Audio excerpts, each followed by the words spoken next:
Brentin speaking. I think I should be live. If not, I might be making a fool out of myself for the next few minutes, but I think we're amongst friends, so that should be fine.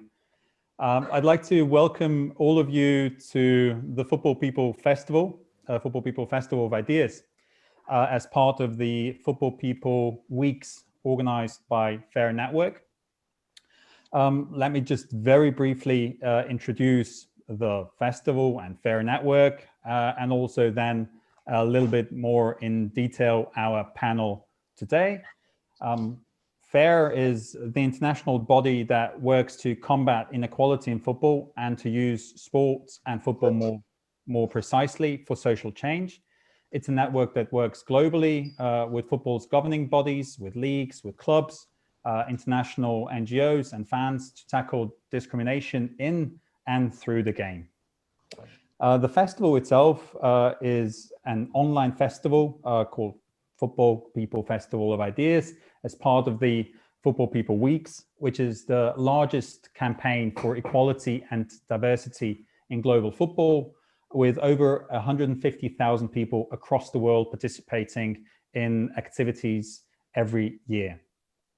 So this year, I think it's the inaugural festival, if I'm not mistaken, particularly due to COVID-19 taking place in an online environment. I'd also like to invite all of you who've joined us in today to have a look at the myriad of sessions that are taking place this week as part of the festivals. Do visit the website. It's under fairnet.org, and then just follow the Football People Festival 2020. You can sign up there and find the program with more information on the other panels, and get involved by using the hashtag #FootballPeople in your tweets when you tweet about this session and the festival. And just very briefly to introduce the setup of today's discussion. We are titled Football and Nationalism in the Balkans, and we have three exciting speakers with us today. We've more or less discussed the setup to look like this. The first 45 minutes, we'll be debating sort of a couple of main talking points amongst the four of us, with me taking over the role of moderator. That should be followed by a Q&A session with all of you people out there on YouTube. We have our colleagues from FAIR, Isabel and Esther, who are helping us with the technical aspects of this process, and who will be noting the questions and getting them through to me. And we'll have hopefully 20 to 25 minutes to then talk about that. Apart from that, without further ado, because I'm sure you all have a very busy schedule, and I don't want to indulge in too much of your time. Let me just very briefly introduce the panel today. The panel of experts from all levels of football in the Balkan region. We have a journalist, an academic, and a practitioner with us, so to say. And I'll start with Emma Alagic, who is a former, until very recently, as far as I've understood, a board member of FK Sarajevo from Bosnia-Herzegovina. Emma is a communications expert, and she'll be talking to us both from that perspective, but also from the perspective of an executive in Balkan football, the issues and the challenges that brings with it, and also sort of the main aspects that she has been working on with FAIR, but also in her work as a board member of FK Sarajevo in the last few years. Welcome, Emma. Thank you. That doesn't sound challenging at all. No, I'm sure it'll be great. I'm just going to go the way my screen is set up. And next to me is Holiga, who comes to us from Zagreb. As if I'm correct, Holiga is I think it's an understatement to call him a journalist. I think he's far more than just a journalist. He is one of the most astute analysts of social issues in Balkan football, I would argue. He works for Telesport, Croatian online sports publication, and I think, please correct me, you're the editor-in-chief as well, Alexander, but he also, some of you might know him rather from his role as a commentator and writer for The Guardian, where he covers Balkan football. He's also published a book, or even two, if I'm not mistaken, about his, sort of a collection of his essays in Bosnian, Croatian, Serbian, whatever the politically correct term is these days. So welcome, Alexander. We're very happy to have you here. Thanks for having me. Very kind words. And last but certainly not least, my friend Ivan Djordjevic, coming to us from Belgrade. Ivan Djordjevic is an academic, an ethnographer, a sociologist, a little bit as well, I would argue. I'm not sure whether he goes with, whether he would agree with me or not. Ivan is working at the Institute of Ethnography at the Serbian Academy of Sciences and Arts. He is a widely published author on topics relating to nationalism, identity, and violence, and so on, and a myriad of other aspects in Balkan football. He's published a fantastic book entitled An Ethnographer or Anthropologist Among Footballers a couple of years back. Unfortunately, even still only in Bosnian, Croatian, Serbian, if I'm not mistaken. I think we really should work on a translation into English there. Welcome, Ivan. Happy to have you with us here. Thank you so much for these kind words, and thank you for having me here. And just very briefly to introduce myself, Dario Brentin. I'm also an academic. I work as academics these days in several places without having a steady job in one point, but I'm an affiliated or an associated researcher at the Center for Southeast European Studies at the University of Graz. And I've also worked on a number of topics relating to questions of nationalism, identity, and politics in Balkan football. So again, without further ado, I'm going to open up the debate now to all of you, and I'd like to ask you for a statement from your sort of particular perspectives also,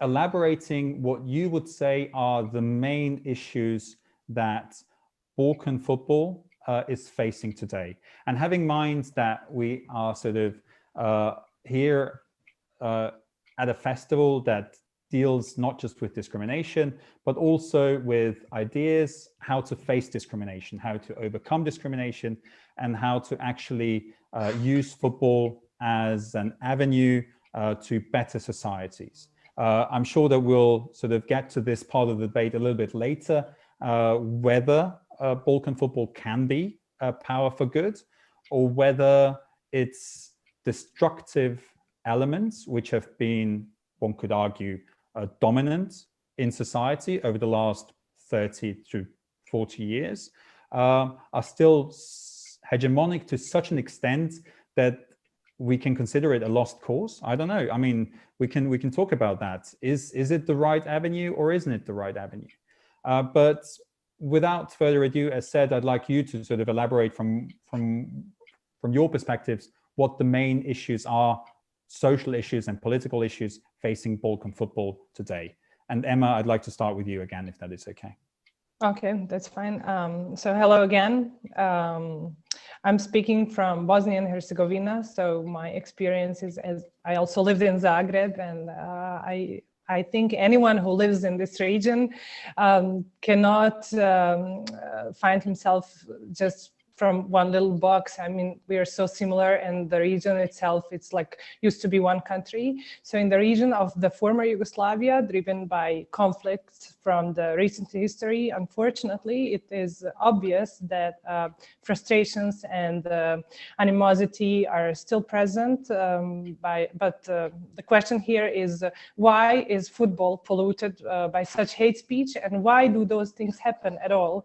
In the situation where you already have two sides fighting for the sports result, the tension is present anyway, but not only wanting to see your team win, but also wanting to see the other team lose. Therefore, we have an emotionally sensitive situation where competitive spirit is being expressed sometimes through lynching the other team and their fans. I'm talking here only as a communicologist for that part. So I come from Bosnia, which is politically, Bosnia seems like the most complicated puzzle. Here, you literally have cities divided into two sides by the river, or just an entity line. I must be honest and say that unless there is an election campaign going on, which is this year, the atmosphere in Bosnia is quite solid regarding the nationalism lately. But that is still not the case when it comes to football stadiums. Well, I'm someone who goes to football stadiums professionally and privately, and have been in some really seriously dangerous situations. As a former board member of Football Club Sarajevo, recently resigned like 2-3 months ago, I had objects thrown towards my head. I've been insulted, called names, and lived through some really terrible situations at stadiums. My colleagues and I would sometimes need to be escorted by police officers and security guards. That's 2020. Still, we're talking about this year. And have to be honest, those moments, one hardly stays immune from feeling the rage in return. And I'm sure the whole world knows about the most vulnerable wounds of Bosniak history, the genocide in Srebrenica. We are talking here about my and older generations who lived through it. We all have someone who we either lost in the war or was hurt during the war in Bosnia as a civilian, I'm saying. So there is so much material, if I could call it that way, that haters could use to provoke the other side. The new generations are coming, that's the fact, interested in something completely new. They haven't lived in a war. They were born after the war. But the question is, why is this still happening at the stadiums? I believe from my experience, because I go to stadiums a lot, that's because if someone likes the football team, it is enough to go only once to the match and they get hooked up on the vibe and be influenced by older guys who are sort of, say, senior fans. And there you go, the hate speech is being nurtured continuously. You cannot get rid of it. And stadiums are not only polluted by the nationalism, by the hate speech based on this ethnical differences. It's very much polluted by the hate, animosity between cities.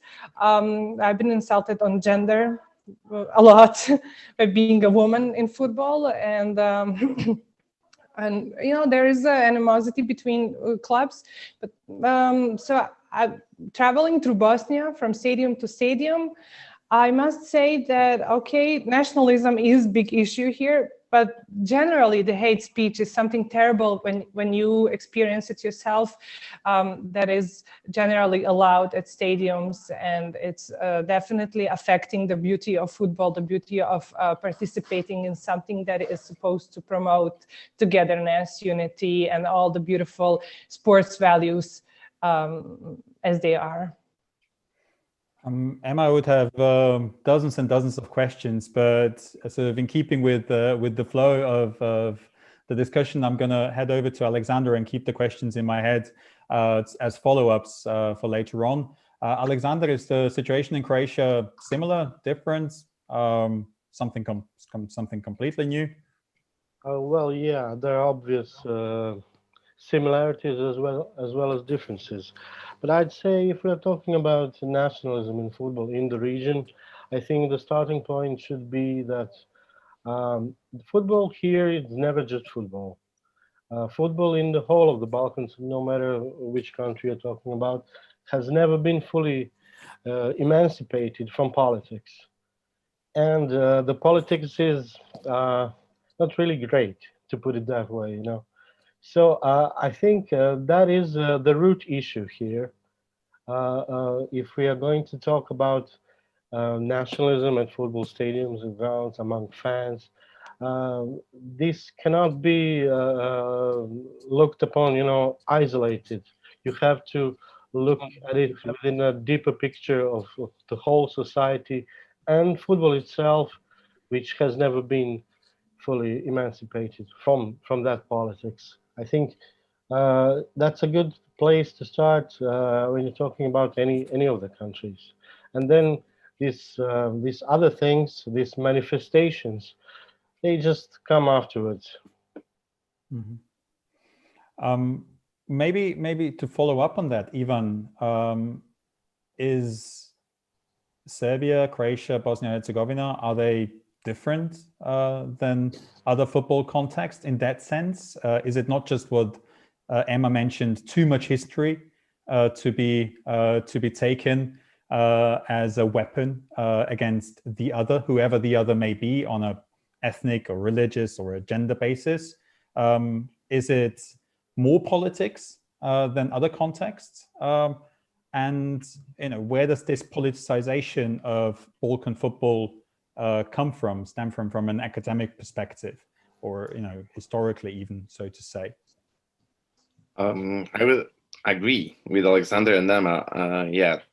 Politics is everything related to football. So when we are talking about Balkan countries, we can say that there are so many similarities related to relation between football and politics. And when we say politics, in the last 30 years, basically it's politics, we can equalize it with the nationalist ideology.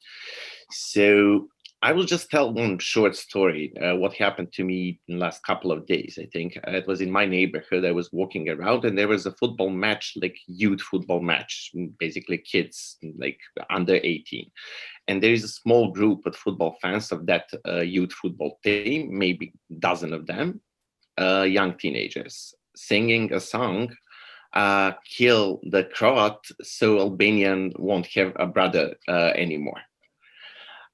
Which is kind of a famous song in Serbian context, chanting so many times on a main football stadiums.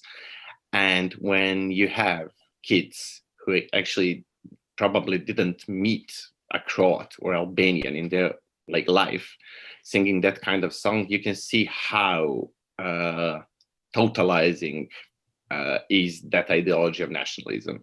So I would start from that point. When we are talking about politics in the Balkans, it's not just a politics.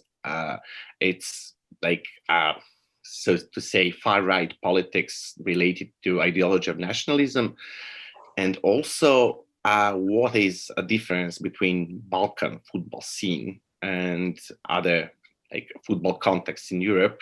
I would say that football fans are a sort of political force, important political force in local political contexts. So that's something that I would say that it differs from other European contexts. So that would be for the beginning. But maybe as Alexander has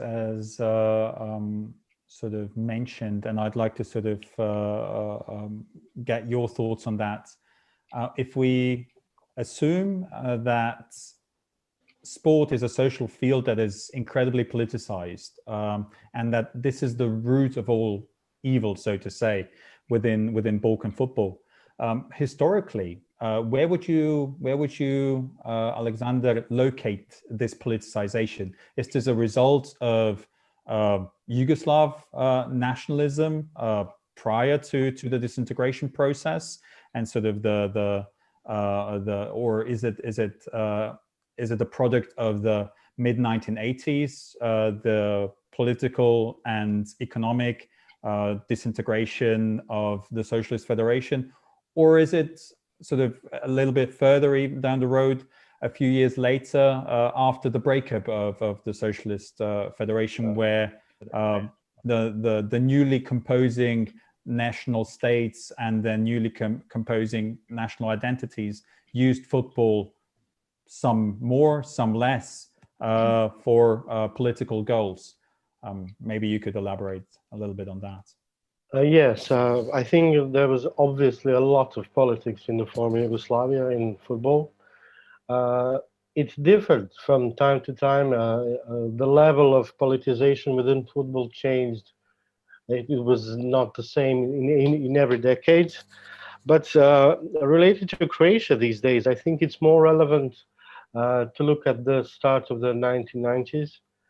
And basically, you can trace the relationship Croatia has with football to just one quote from Croatia's first president, Franjo Tudjman, when he said, "Athletes are our best ambassadors."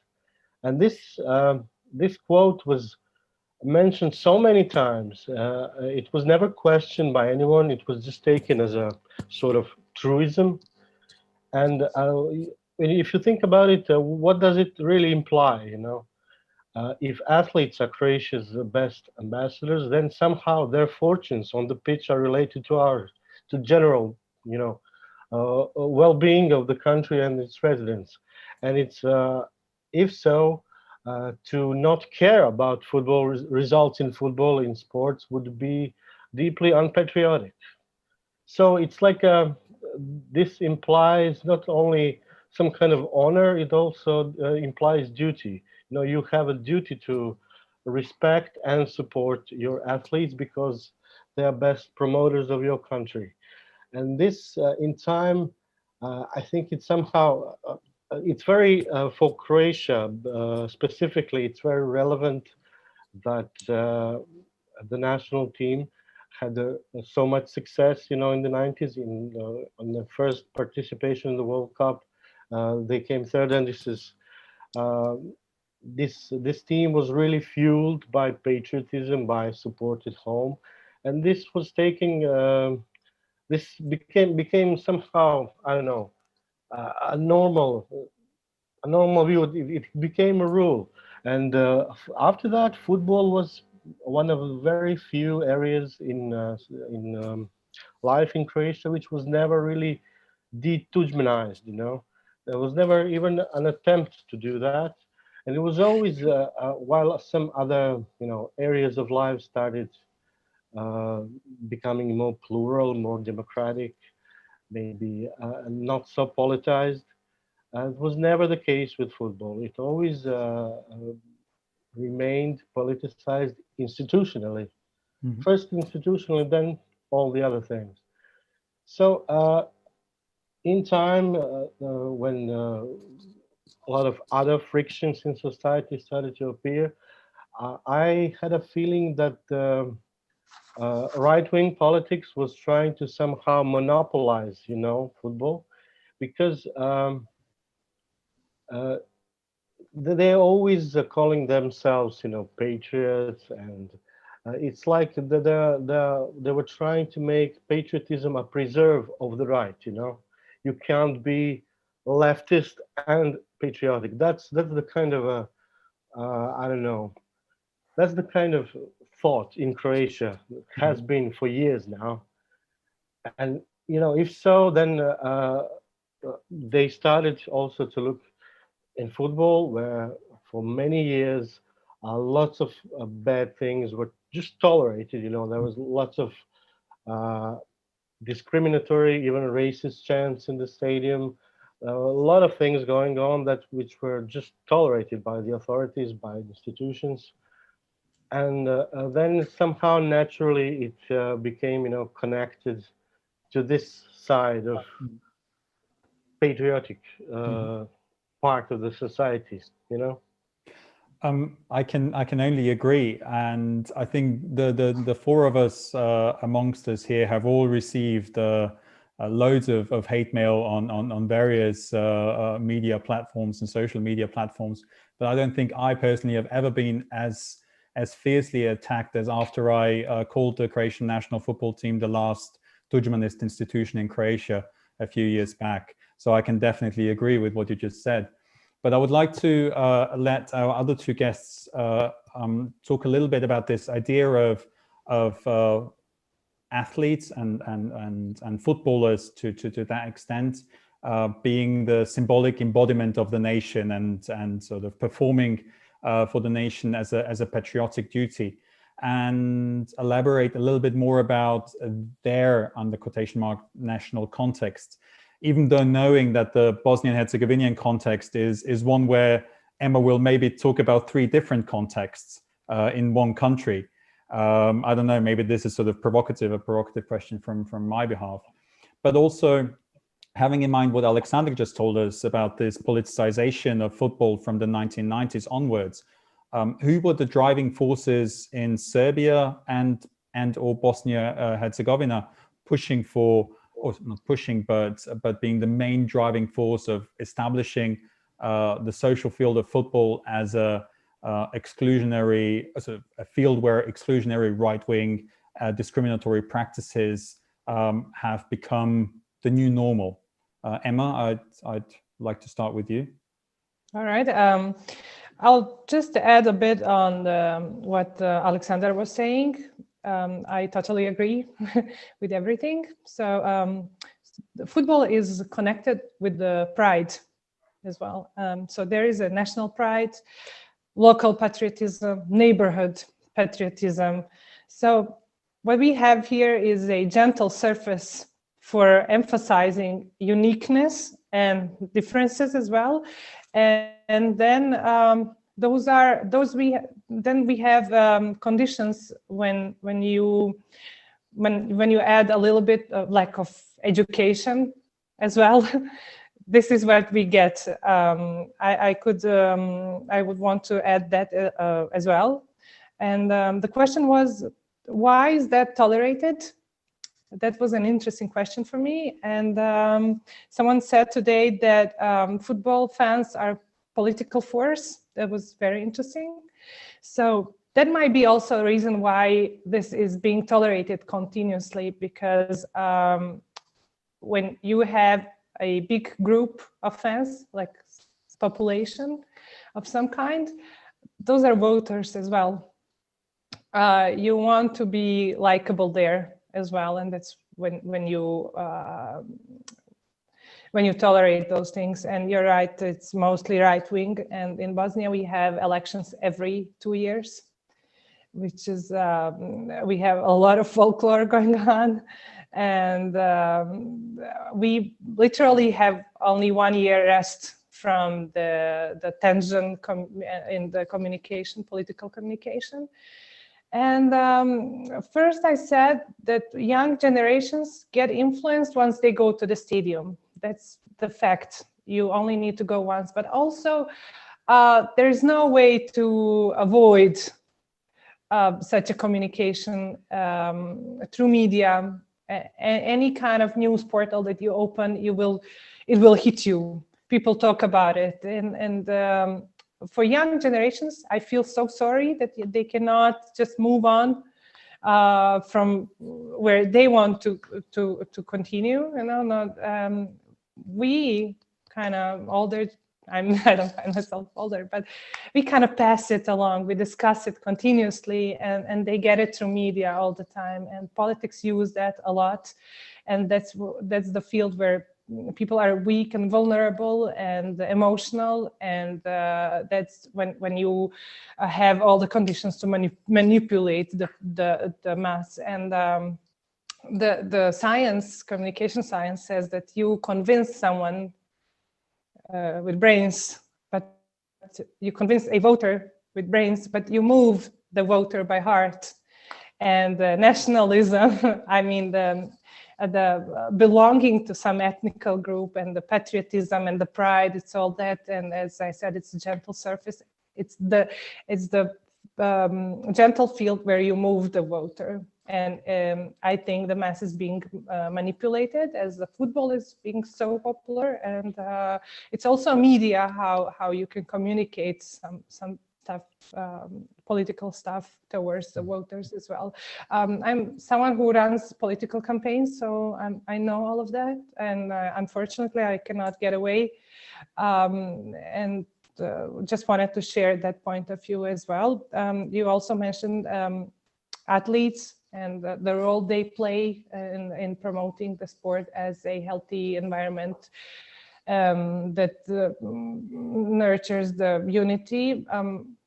They're enormously important. In Bosnia, we have few players that are playing in big European clubs such as Edin Dzeko and Miralem Pjanic. And even if they post something on social media, it is very influencing and strong, and it's beautiful to see that Edin Dzeko is a UNICEF ambassador and used as someone who passes positive values, good values, and working more on that is crucial as well.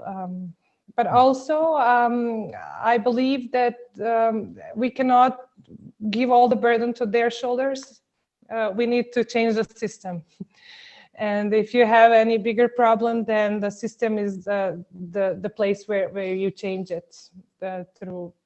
I might not be relevant to talk about that, but I'm very positive and sure that that is the way to solve things. Could it be through education in school? Could it be, I don't want to say propaganda or to organize propaganda. We have Alexander here speaking with us. That's definitely not the way, but to talk also about the positive stuff in our society as well, to talk about good stories, beautiful stories. As I said, Bosnia is a politically complicated puzzle, but it's also very beautiful. I don't think none of us is different in any way, and especially now, sometimes I work with investors from Middle East mostly, and they ask me, what do you think, is there going to be another war in Bosnia? Definitely not, because politicians in Bosnia, they love the mess here. They just love it. They take care of the mess so well, so that they also have businesses aside, and their families have good businesses aside. They need Bosnia to be in peace so that it can make money. And the war is not a solution anymore. They don't want to lose this momentum. I think it's a good base to work on something positive here. Little stories, people stories. That's what, if you have protagonists, that's what people that's what moves the people. The little human stories. And from a communication point of view, that could be a tool that could change it. And ambassadors really play an important role in it. We're going to talk about sort of this idea of what can be done and how can football be used for social inclusion a little bit later. But I'd like Ivan to pick up on this idea of this gray field of whether football is, or whether football fans in the region are just a mirror of political or politically dichotomized and polarized discourses, or whether the stadium itself is an amplifying zone for this kind of hate speech that then permeates every day, but also political discourse. What is the situation in Serbia?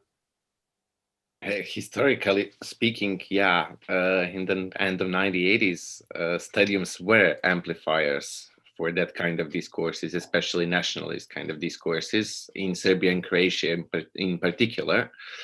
And I would say, and I would follow up on what Alexander and Emma already told us, that actually nationalism now, like that's just my opinion, serves as a smokescreen in a way that it's not a kind of a genuine nationalism like it used to be during the 1990s. Now it's a kind of a folklore.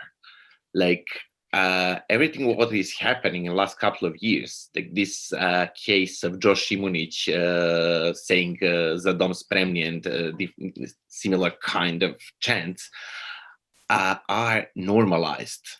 It's not, you can't say that most people connect that to, I don't know, Ustaše pokret or Nazism or stuff like that. It's just normalized. And that's what is bad in political discourse in Balkans in total. But what I think is that this kind of political relations right now, especially in Serbia, are just a smokescreen, because football fans in Serbia, for example, are involved in a different kind of business, which is not related to football at all. Even like connected to some criminal activities. And actually nationalism serves only as something that is kind of an initiation for a group.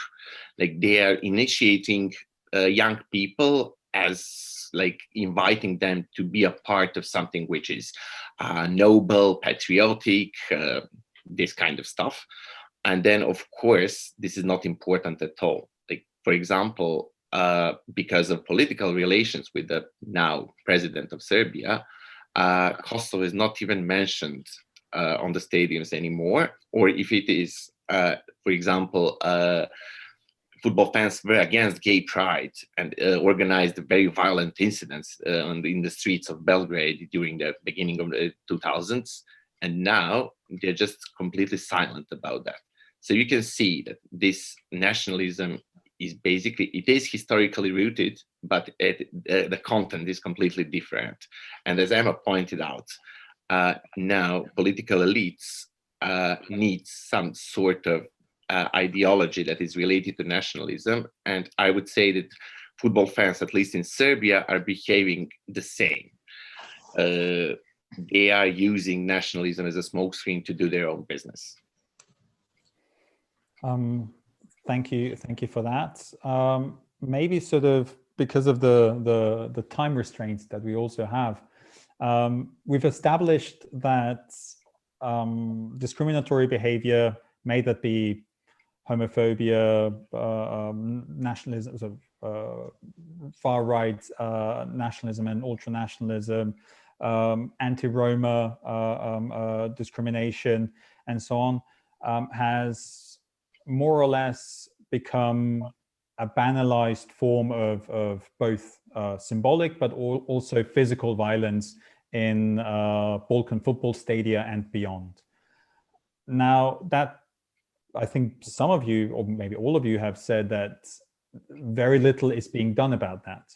So maybe I'd like to invite the three of you to reflect upon why there is so little activity, but also reflect on that from your particular perspective. So what can be done in academia for Ivan? What can be done in journalism for Alexander? Or what can be done from a practitioner's perspective for Emma?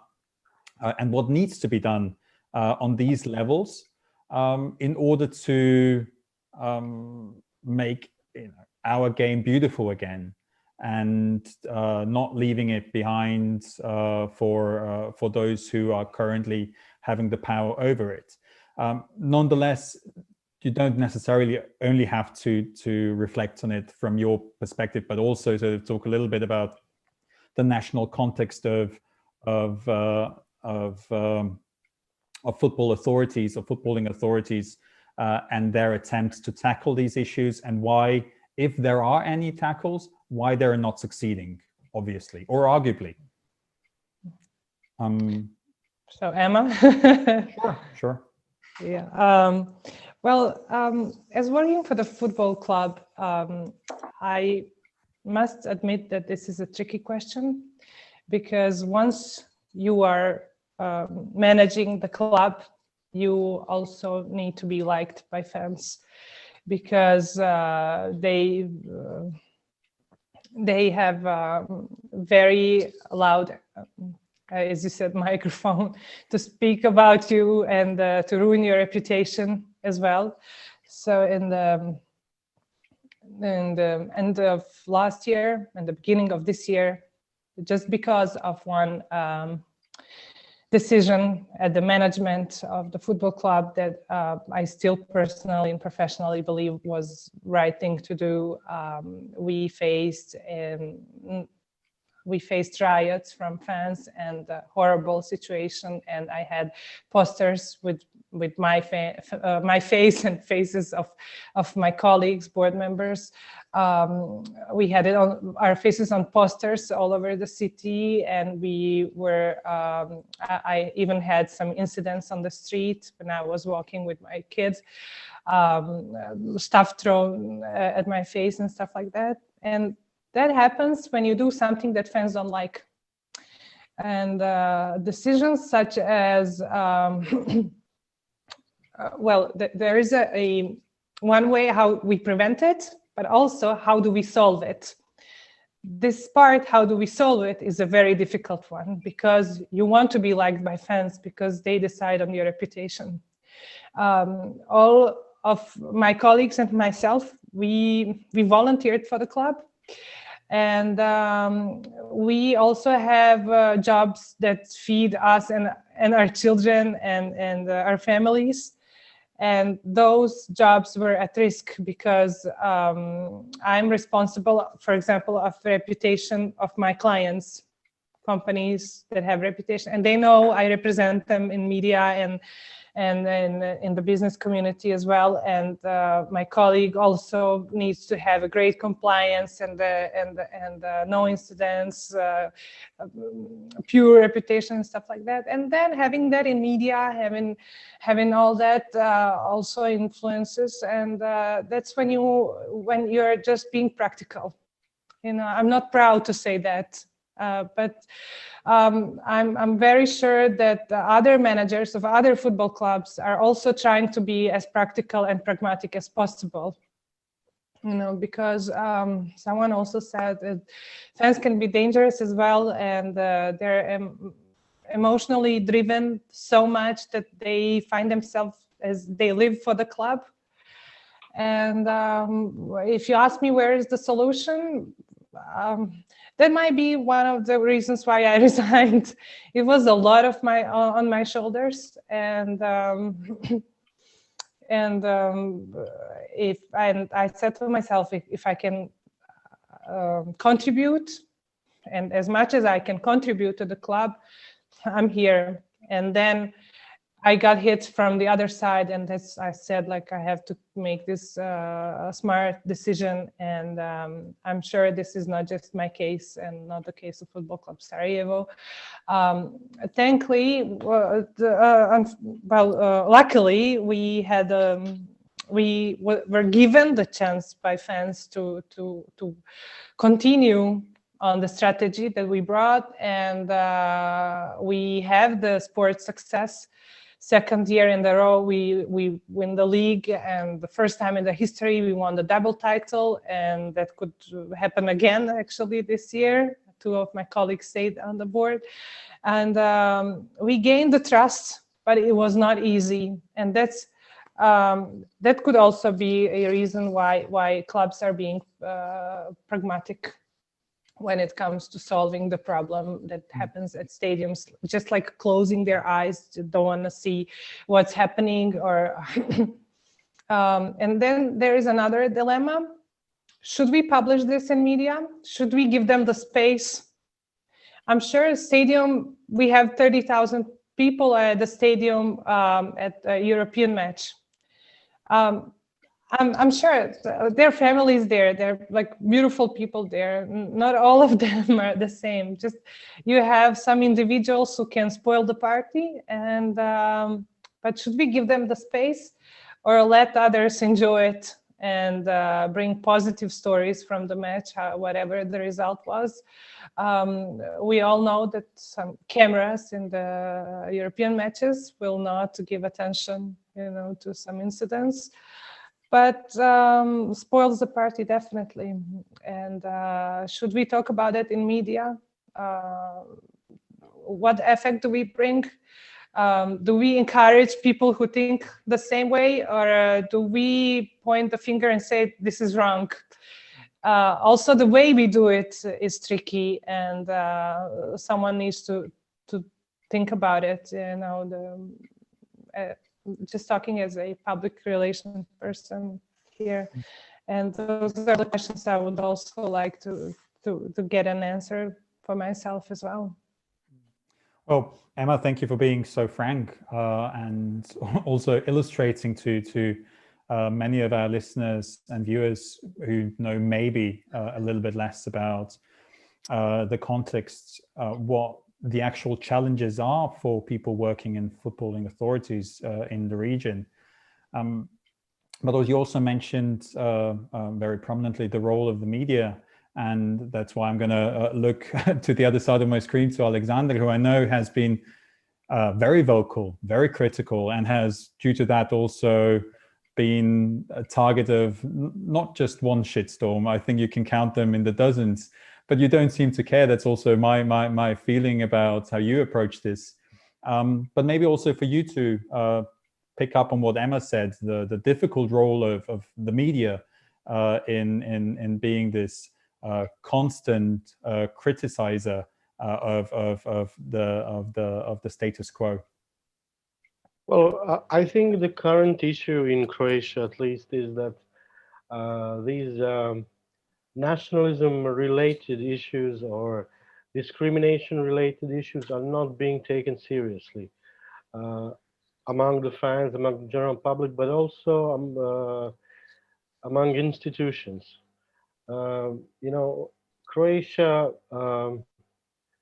National Football Association used to have all kinds of trouble with Fair Network, I mean, that's the way they see it, because a lot of fan misbehavior and incidents were reported, and Croatia national team was often punished for it, sanctioned by, you know, playing on empty grounds or financially and stuff like that. But it was in the media, it was never really, at least that's my impression, it was never really an issue of why is that happening, that this shouldn't be happening at all. It was always more of a question of who reported it, you know? It's almost as if, you know, that story about, you know, if a tree falls down in the forest and doesn't make a sound, you know, and nobody's there to witness it, does it make a sound? If people are in the stadium, you know, using it to make a nationalist chants and propaganda, and nobody is there to report it, is it really a problem? That was the kind of attitude in the Croatian media, prevailing attitude, I would say, and even the federation itself. One time they published this really shameful attack on a fair associate, who they claim has reported some incidents, which he didn't. It doesn't work that way. We all know that. And this is, you know, people are getting. It was almost like a lynch mob, you know, online and in the media. And this is, I think, the main issue for us to deal here. Everybody who works in the media and understands this problem is always faced with a predominant thinking which doesn't really pay attention to that. It only pays attention if it somehow has effect on the team itself, on the games, on the fans, and stuff like that. It's never really considered important or serious enough for a wider discussion. And you know, if the federation and the media are going to act like that, then what do you expect of just regular fans? You know. Ivan, the situation in Serbia at times, you know, seems even a little bit more desperate in that sense. Am I wrong there? Unfortunately, you're not. I would sign everything what Alexander said. Actually, the problem is because nobody sees that as a problem. And racism or chauvinism or like any kind of hate speech is considered a problem only when Red Star, Partizan, or national team play international games. Otherwise, nobody cares. And that is the main problem, because as Alexander put it out, like, you can't really expect from a regular football fan to know that something is wrong if nobody told him or heard that. So actually we have good laws, we have interesting policies, which are kind of all right. And I would put just another thing from academic point of view. It's also a problem that a lot of people who are dealing with this issue are taking it as a kind of just condemning it and not to think about real context. I've read so many articles that we should, for example, in Serbian context, apply British model, which is kind of, I won't say like it is not applicable in terms that Serbia is not a Great Britain, United Kingdom, Croatia is not United Kingdom, and it's completely different. So also from academic point of view, we should also think more broadly and not just try to rewrite something in some other measures that some other people apply to, not to mention that maybe this British model is not the best we can imagine. Mm-hmm. Yeah, I think if we would to come to a conclusion how to solve the region's football problems, not just us, but Fair Network could next year probably apply for the UN for the Nobel Peace Prize. If I'm honest, as this seems such a tough question to tackle and such a broad issue to confront. But nonetheless, I'd like to sort of shift a little bit towards that direction. I mean, our discussion, also already including a couple of the questions that we've had from our viewers, and sort of pose to you the question as to what should be done or what particular steps could be done in football, in the world of football that we move around, but also in the context of broader society. Ivan mentioned the British model. Alexander mentioned the work that FAIR has been doing with their observers scheme in international contexts.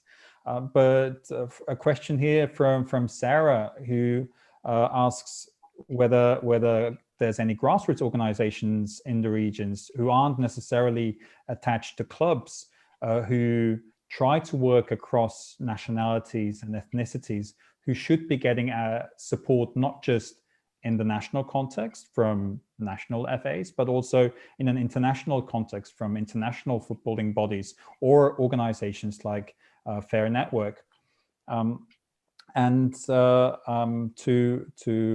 round this question up, there's also almost a follow-up question by Chris, who was more interested in whether there are any, he says, left-wing ultras in the Balkans, but I think we can go beyond that and don't necessarily have to pinpoint it down politically, but could ask whether there are any openly anti-discriminatory oriented football groups or football fan groups, or if not, why there aren't any. So again, sort of a very broad question, but to get to the perspectives, not just from your national, but also your professional and personal insights as to what you would say are maybe concrete, maybe not concrete. We can go into the metaphysical a little bit later, but particular steps that could be done to alleviate a situation that is far from ideal. So Emma, yes, sure. Why not? That would be great. I was first all the time. So, unfortunately, we don't have enough organizations, NGOs that promote such values and do activities based on promoting those values and tackling anti-discrimination and subjects like that. I wish we have. And the system works based on enthusiasm from, if there is enthusiasm, but something needs to feed you as well. So that gets exhausted easily. And that might be one of the reasons why we don't have enough of those. And to say from my own experience, I've been working with FAIR for the last 5 years and promoting their initiatives and events and all that. And it's sad to see that even people in football ignore such a thing. It's not really attractive to talk about this. It's not sexy. Tell me about gossip about any footballer works. Anything negative just triggers people's minds. But topics like this, if it's not followed by a good quality campaign and does not have some strong body behind that will support the campaign and make it loud and make it efficient, then it's just shooting in the wrong direction. That's my opinion. And we have some baby steps, but that's unfortunately not sufficient.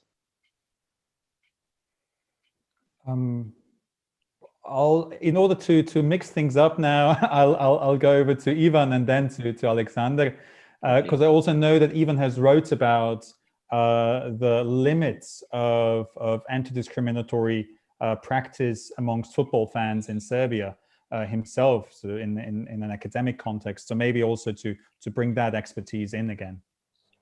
Yeah, unfortunately, there is no space for any kind of, not to mention left, but anti-discriminatory initiatives among football fans, especially football fans of big football clubs like Red Star or Partizan. But what is my opinion from academic and also personal point of view, there is no really possibility to go top down. And the only way how that kind of initiatives could work is basically bottom up. And some sorts of kind of baby steps, as I put it, are already done here. For example, there is a group, Grobarski Trash Romantism. It's a kind of a part of a big fan group of Partizan Belgrade fans. And they are promoting kind of values that are related to, at least to be open and not to be discriminatory. So that's, in this desperate situation like Serbia is in now, that's something that should be mentioned as a good initiative and something that promotes much better values than usual ones. So from my point of view, grassroots in any sort of related to football and connections with, similar initiatives from the region and like more broadly, and that's where FAIR initiative could help, would be something that can make at least slight changes, because I think this mainstream football fan and football scene in Serbia is so contaminated with different kind of problems. It's not really, I wouldn't say that it's very likely that it could change kind of in a near future. Alexander, I'll give the word over to you. Okay, so in Croatia, there are some grassroots initiatives, but they are really obscure and not really influential, barely get in the media ever, So as for the fans, the thing is, the groups themselves, they were never really in Croatia or in former Yugoslavia. None of the groups was really ever seen as, right wing or left wing, like in general. There are always a predominant, streams within the groups, and usually the right wing fans are more vocal and in majority or better accepted in their views. But I would say that there are other, other people among each big group who think differently, but are not, not as vocal or are not even trying to be, because they know that they wouldn't be accepted within the group or in a wider context. As for left-wing groups as a whole, there are only some on a lower league level in Croatia. Yeah, I mean, all of you have basically just summed up what has been a central topic of our debate: the inability of top-down change because of the politicization of the footballing authorities in all three contexts and beyond, and the difficulties that bottom-up initiatives face when being when sort of trying to establish anti-discriminatory practices, not just in their context and their direct environments, but further beyond in society as a whole. So since we've moved and just past the hour mark, I'd like to bring in a few more direct questions that are coming from our viewers. And I'll have to apologize in advance because we're getting a lot of questions to those who I might not be able to name.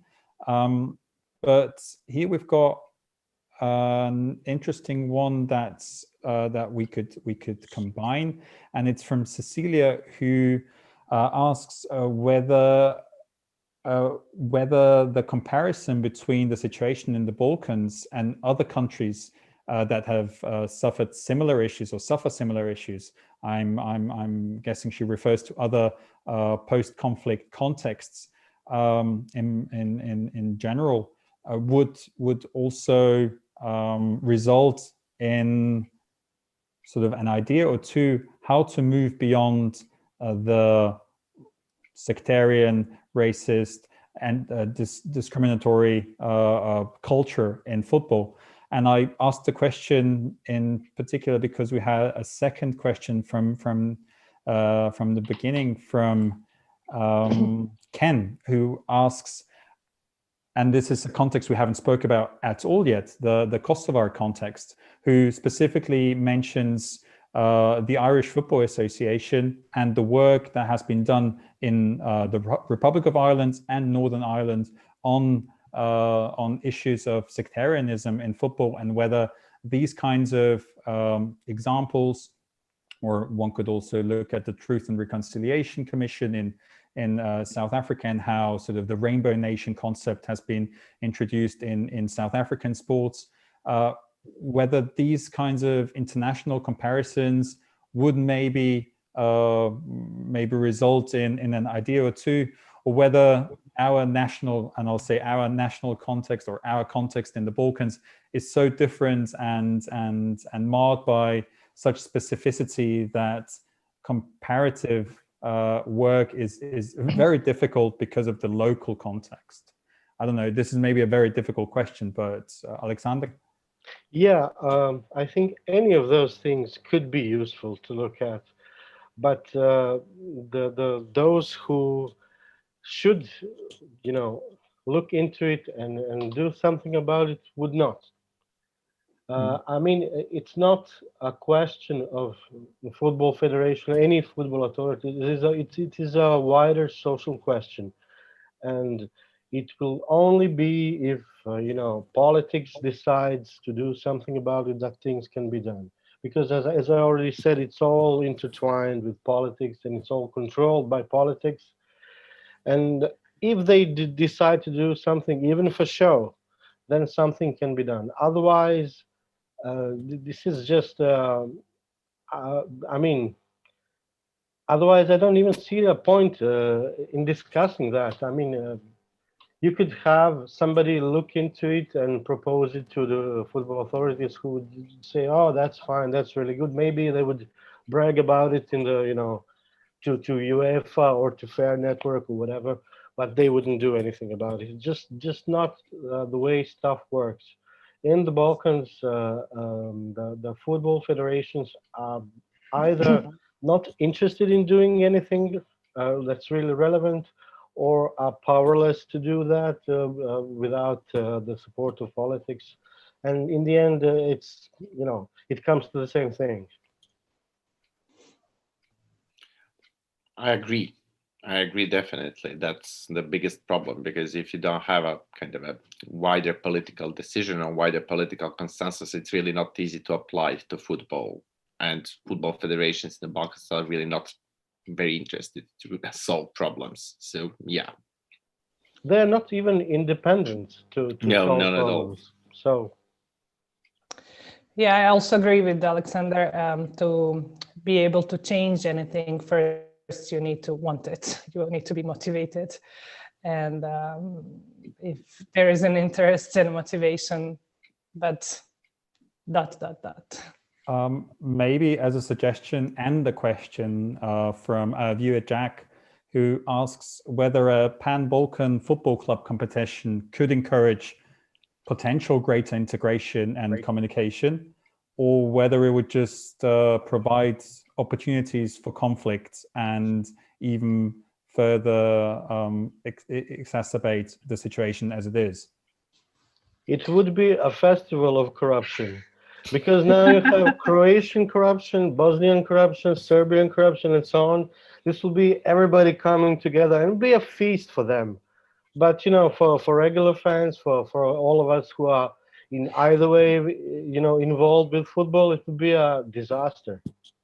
Yeah, I agree. It sounds so challenging that I already know some excuses. The schedule is so tight for the footballers. Another competition would be too much, and that's just politically correct answer for the no.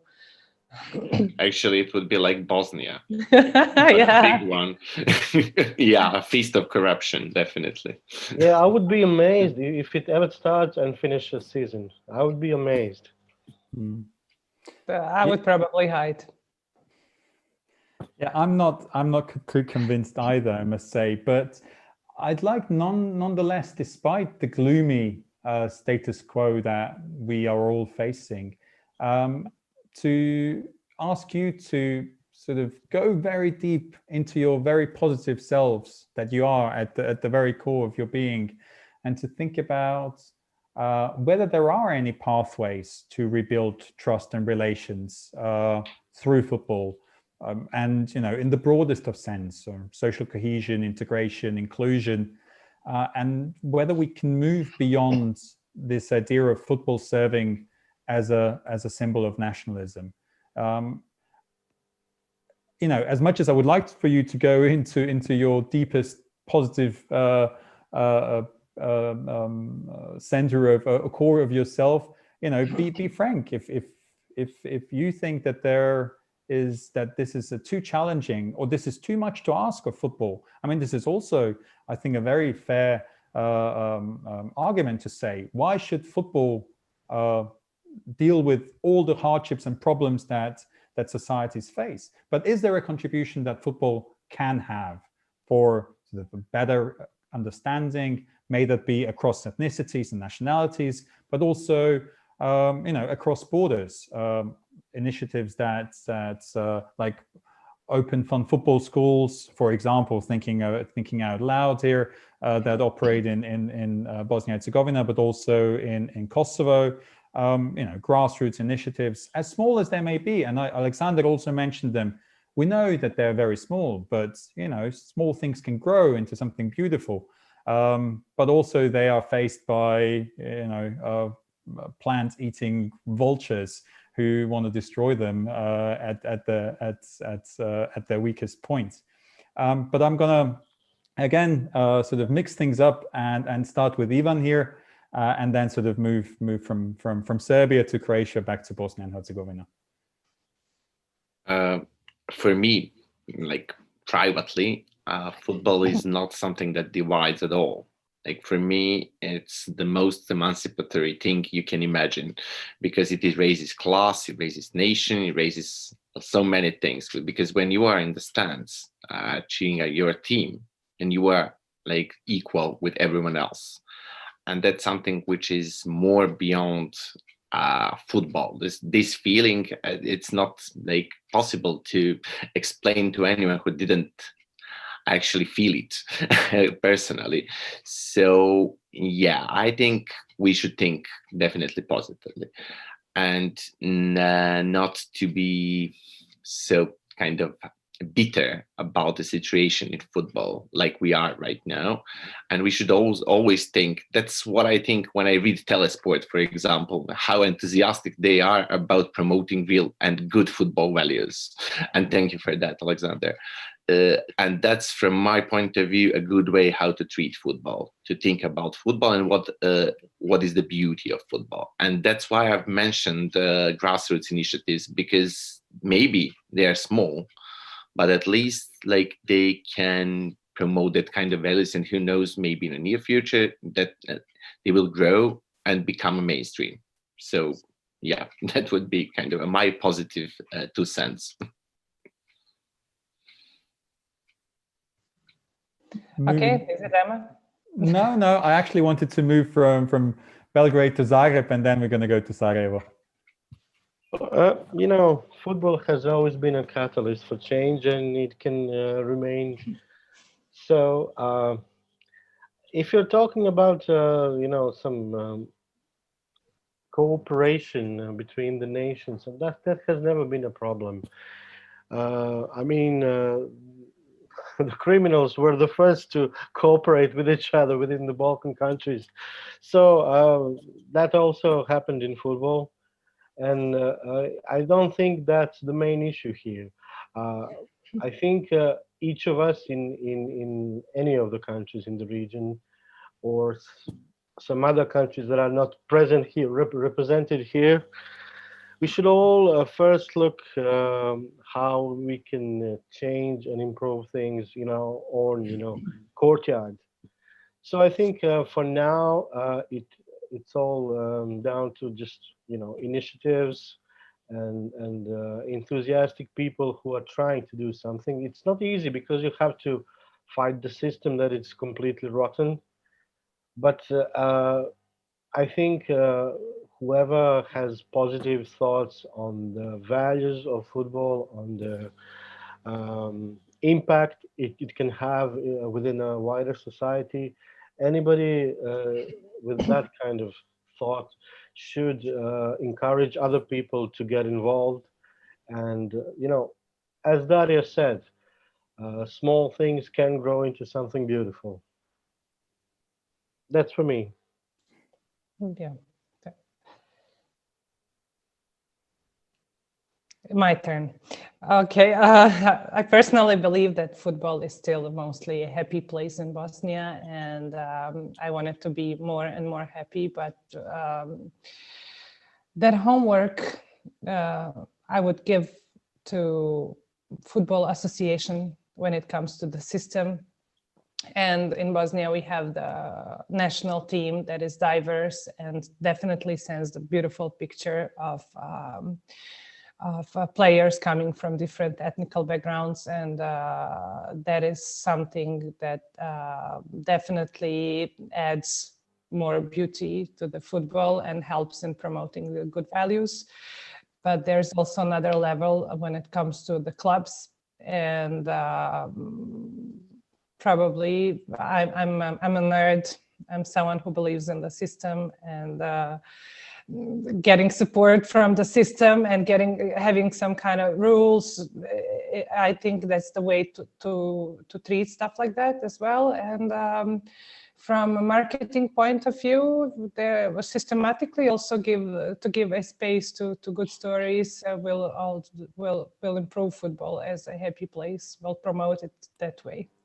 And as a dreamer, I think football is mostly happy place, and it is also in Bosnia. We have these issues. That's why we have this specific panel on the Balkans, and Bosnia is the most specific place in the Balkans when it comes to the chaos.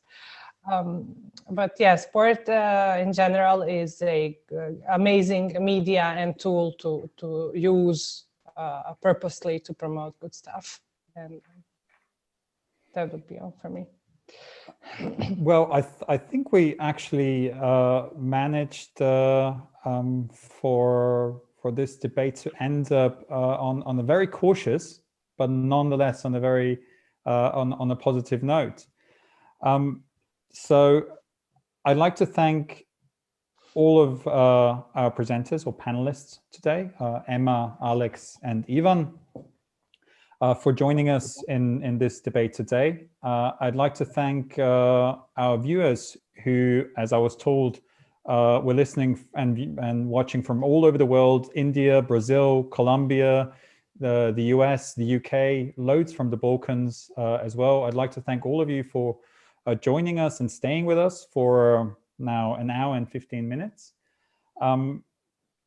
I'd like to extend an invitation to all of you to have a look at the remaining program of the Football People's Festival of Ideas that goes on for an entire week.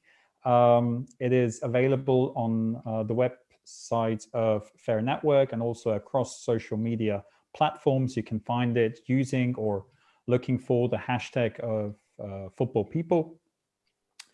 And we have been live on YouTube, and there will be a link created by Fair Network of this event, and our debate will remain in the virtual space until all eternity ends, or the Balkan people have come together again into a joyous group enjoying football without any discrimination, racism, nationalism, sexism, homophobia, and so on. So maybe for a long time. We will post also a couple of links of the work of our presenters and some publications to profile and promote the existence of their work, but also to showcase anti-discriminatory work in football in the Balkans. I'd like to thank all of you again for the myriad of questions that we've gotten, and say sorry to those whose questions haven't made it into the ether. Once again, I'd like to thank all of you for joining in, and a huge thanks goes out to Isabella and Esther and the people from FAIR who organized this entire thing and made it possible. And I wish to all of you that you enjoy the rest of the Football People Festival, and wish you a lovely Monday afternoon, evening, morning, wherever in the world you are. And hope to see you soon in